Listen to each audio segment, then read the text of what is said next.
Hi, and welcome to episode 2 of Cantina Conversation, where we're going to talk about the episode 2 of Ahsoka. And the drink that we're going to be doing today is actually the Chandrilan Squigs. And I've been wanting to make this drink ever since we saw it in Andor. I actually literally bought these cups and these tongs and these marshmallows a year ago in anticipation of making this drink. So I'm having a dream finally come true. So the ingredients you need for this, a lot of people make their own marshmallows, but I'm like, this marshmallow spaghetti, like that's by far gonna be the best option, right? No, I'll waste all that time making some. So marshmallow spaghetti, and then some lemon lime soda, and then some mango nectar, mango juice. So first thing is about 1 tablespoon of mango juice in each glass, depending on how big the glasses are. These glasses are actually quite small, so just 1 tablespoon per glass. But you may need 2 if your glass is bigger. I swear I'm gonna make a mess.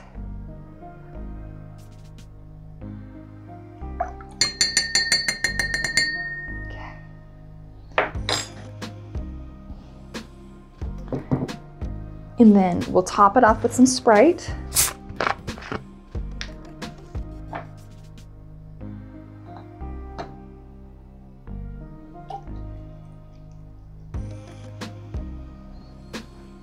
Ooh, that's got like a nice champagne look.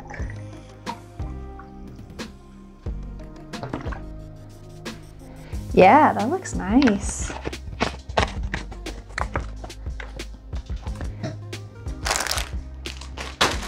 And now, for the moment of truth, we'll see how well these little squigs do. It will go in, right? Oh no, I practiced before I did, and it... Okay. Come on, go in, go to your death. Oh, it's just floating now. Ooh, it's fuzzing, that's fun. So maybe in the future I'll have one in here first and then pour it in.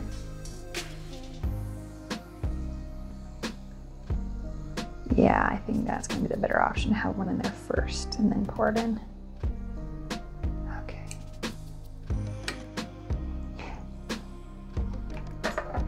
Okay, let's, can I toast you? Oh, that's a very unsatisfying clink. Okay, to Chandrila.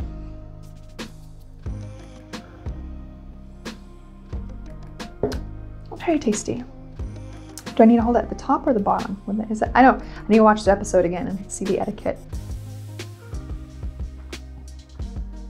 But it is very tasty. I'm interested in trying it again with the squigs at the bottom. I like lemon lime soda as it is, so having that little mango mixed into it is just, this is the fanciest drink probably I've ever made, and one of the easiest ones. So we've got our squigs. Ooh, I love these glasses so much. Squigs didn't explode quite as much as I had hoped, but I'm happy with them. So, I have to have a couple more glasses of this one. Okay, so episode 2, I know episode 1 and 2, they went together so well. I'm so glad they released them together. We start off obviously with Sabine living, right? She's got plot immunity. It's not, no one was surprised at that. But then when they are starting to do all the research on the robot head and the helmet, and we see how brilliant Sabine is. I've seen some people who haven't seen Rebels, that they're just like, what, she can fight, she's force, and she's brilliant. Well, yeah, yeah, she is actually. She's absolutely brilliant. For those of you who didn't know her, in Rebels, she defected from the Imperial Academy, and she had a few amazing and brilliant inventions that were actually very, very bad. One of them led to decimating a whole bunch of her people. It targeted specifically Beskar armor and killed those that were in it. and they were able to reverse and all that. But she's absolutely brilliant with technology, with fighting. Like, everything seems to come decently easy to her, except for the Force apparently, which is fun. It's a good thing to have that as a struggle. But when she pulls out her little doohickey, her little thing to look at the assassin droid's head to try and figure out where it came from,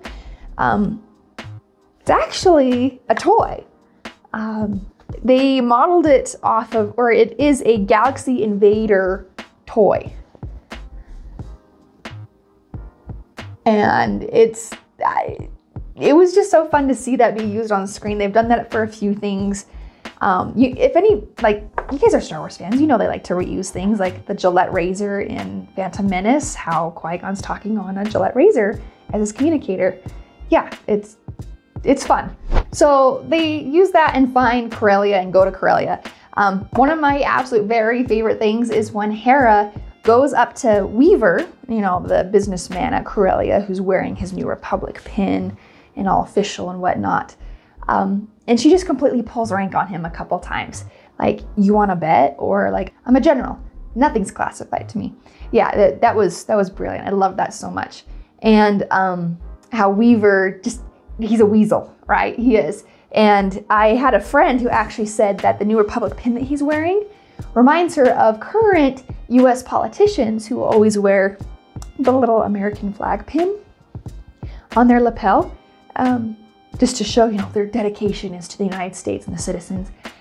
But, you know, they're all just in for money anyway. That's exactly how Weaver is. I love it so much. I love that little pin on his that I had to make some of myself. And then when they're going to chase the ship down, Hera just goes in her Phantom with Chopper, and they're trying to get the ship to stop or put a tracker on it. But before they do that, Chopper's just like, well, let's just shoot it down. And Hera's like, no, it's gonna crash into the city. That's bad. With that made me very happy, because one of my biggest complaints about Ahsoka is that Chopper did not get to commit a war crime. And it's like last episode, I talked about my Ahsoka bingo chart that I filled out. One of them says Chopper commits a war crime. Alas, that did not come to pass, but I am still counting it as completed because he wanted to. He wanted to shoot down that ship and have a crash all over everybody and with all the collateral damage. So he did it. I'm very happy for that. But we needed more moments like that. We need more Chopper. That was a brilliant, brilliant moment they had with him in there. We just needed more. We finally saw a silhouette of a Purrgil. We know we were gonna see him.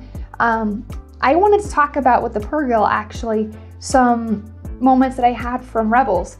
The one episode that they talked about the Purrgil and how they ingest gas instead of like regular organic food.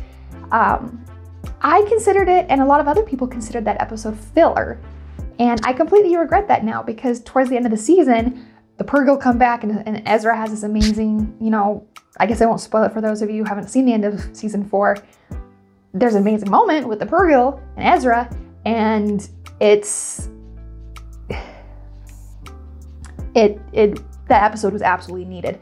So I've stopped calling things filler from now on, because I'm just excited for the ride. I'm excited to see all the different steps taken into place with it. And it wasn't filler. It was just beautifully timed and ready for the end of the season with that. So I hope I've learned my lesson. I've learned my lesson about calling things filler now. I was pretty skeptical about a whole new galaxy being introduced into Star Wars, because a galaxy is a big place, right? We've got thousands and thousands of species, of planets. I mean, he could have just disappeared into the unknown regions. Heck, if you don't know where you're going, you're not going to be able to get there without a map or anything else. So when it pointed to a new galaxy, I was pretty skeptical about that. I was not very happy. But it's grown on me more and more, realizing that the Night Sisters, if that's their origination, if that's where they come from, I love it. And that the Purrgil are that amazing that they can go from one galaxy to another.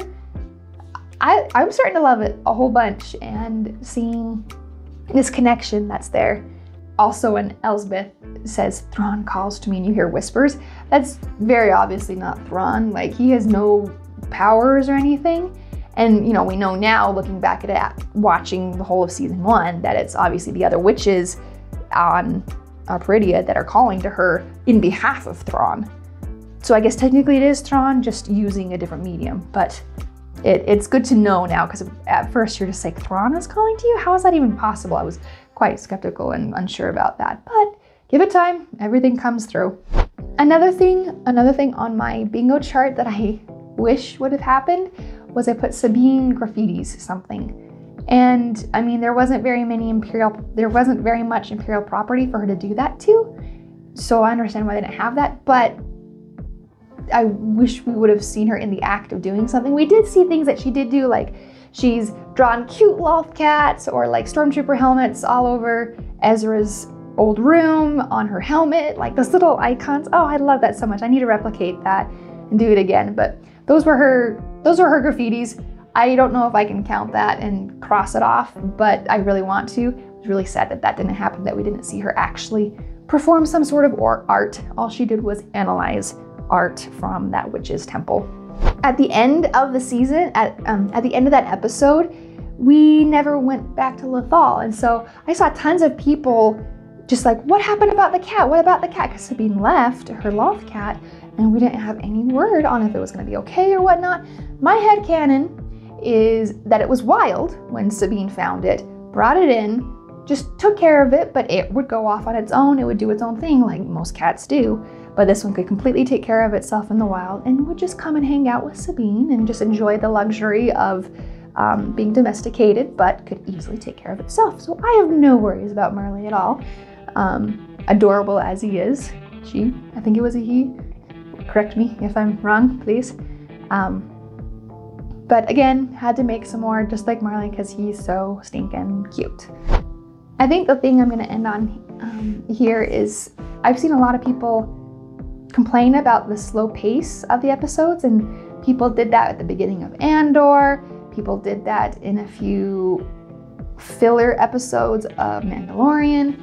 And I don't understand why people complain about the pace like that sometimes. It's like, well, we only have a few episodes. They have to set it up. They have to set it up for people who, at least somewhat, for people who haven't seen Clone Wars or Rebels. And so I'm not worried at all. I enjoyed every second of it. Yes, it may have been slow paced for some people, but I know Filoni is a master storyteller, so I'm not worried. I'm gonna enjoy every second of the universe of seeing Sabine and Ahsoka's interaction. And then, like, again, going back to that filler episode with the Purrgil, it's not filler. It's meant to be there. It's there for a reason. They only have a few episodes. They're not gonna waste time. There was some staleness. I saw some people complain about how stale the characters are. I think they're talking about Ahsoka and Sabine. They're not stale. They've had a big fight. They've split up for whatever reason. And like, there's a lot of tension there. Maybe you couldn't feel it because maybe they didn't watch Rebels, right?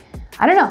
But there was obviously tension there and something that had broken up. They weren't stale. They were in character, trying not to break into another fight or something, or get feelings hurt, or hurt the other person's feelings. I thought it was great. It obviously led to a lot of questions from us. We're like, wait, why are they acting like this to each other? They're family. Well, there was a family feud, and some things need to get resolved, like all families, right? I love that. I love seeing that there is some contention in a family, and like no one else, like every other family, there's contention, and they're gonna move past it and become a family, a tighter family because of it. Thanks for joining me. This is probably my favorite drink so far. Hope you liked it too. Let me know if you disagree with any of my opinions on here. I want to chat. Remember how I said in first episode how I didn't get my one wish to just talk about Star Wars? Well, I'm doing that with you. That's how I'm living that wish. I'm talking with you guys about it, and I'd love to know your thoughts on my take or other opinions that you have with that. Well, this lightsaber just shut off. I guess that's time to go. May the Force be with you.